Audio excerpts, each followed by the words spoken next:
magical creatures, and welcome back to another episode of Around the Cauldron. I'm your host, Sakurai the Witch, and as promised, today's episode is about meditation and mindfulness. I'm just going to dive right into this because after trying several different modalities of meditation, astral projection, yoga, etc., these are the easiest points I could give you in a concise and clear way. There's only 7 of them, so you're fucking welcome. Entering mindfulness is achieved through some simple steps that basically focus on putting your attention into the present moment. I know that's difficult for a lot of us because we have our devices and our friends and distractions, etc. But here are some techniques that might help you get started in your journey to mindfulness. Number 1, find a quiet space. Again, I know this is not possible for everybody, but sometimes finding a calm and quiet environment where you can relax without a distraction is always going to be best if you're dedicating a zone or an area of your home for meditation. It gets your subconscious used to the idea of, once I enter this area, I'm going to start meditation. Number 2, get into a comfortable posture. That could be lying down, that could be seated, that could be on a cushion thing on the floor. Just like in yoga, we go into corpse pose, and that's because we do it after a long duration of exercise and stretching and breath, and then it's a completely different posture, so it's easier to ease into relaxation. But whatever allows you to be alert and relaxed simultaneously, because again, this is meditation, not going to sleep. You're trying to enter a space of mindfulness and being in the present moment. So you have to be aware of what's happening. Number 3, focus on your breath.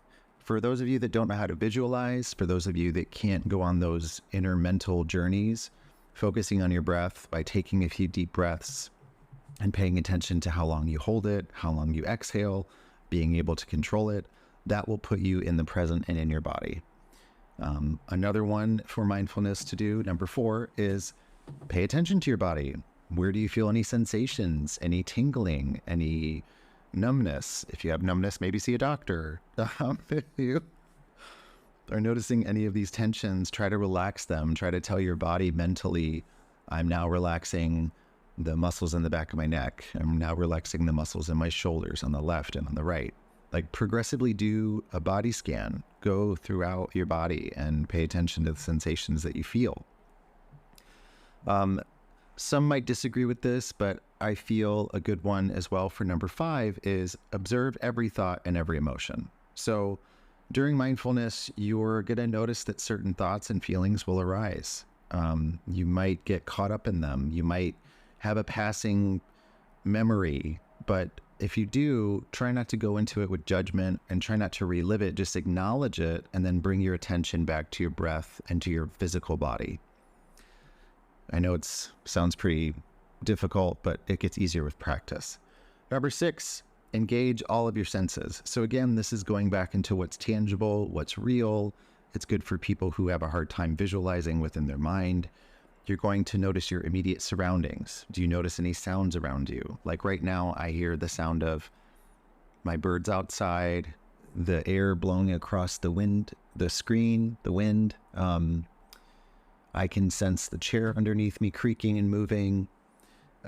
Just those are things that are making you aware of your environment and what is presently happening. And it's also engaging your senses to help anchor you into that moment of meditation.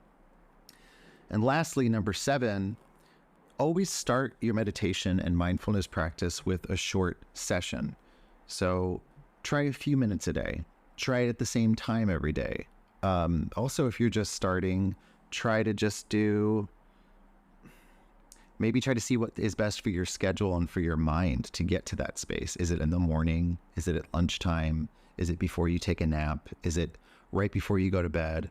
A lot of neuroscientists like Andrew Huberman, they talk about how practicing mindfulness and meditation first thing in the morning when you wake up instead of getting right on your phone is ideal. It helps you kind of program your mind for the day. I know I'm guilty of not doing that quite often. So I need to get back on that train myself. But A lot of the time I'll meditate before bed. I'll even wear headphones and do like a guided meditation. But most of the time now it's just covering my eyes and doing breath work and going internal. You can use earplugs, you can use an eye mask. Like there's so many tools that you can use in order to help you get into short, simple sessions in the beginning. But remember, consistency is more important than the length of each time you go into mindfulness and into meditation. So those are my 7 points. And I just want to remind you that mindfulness is a skill that develops over time with practice. So you have to be patient with yourself. You have to approach it with a non-judgmental attitude. And if you consistently do this, you will cultivate a greater sense of presence as well as awareness in your everyday life. And maybe you'll start to see those synchronistic things happening from your meditations. You start to have more appreciation for the things around you as well. Or you'll be able to express gratitude more often and more easily. Or you'll be able to be more spontaneous because you're more aware of what's happening around you. There's a lot of benefits to the practice of mindfulness.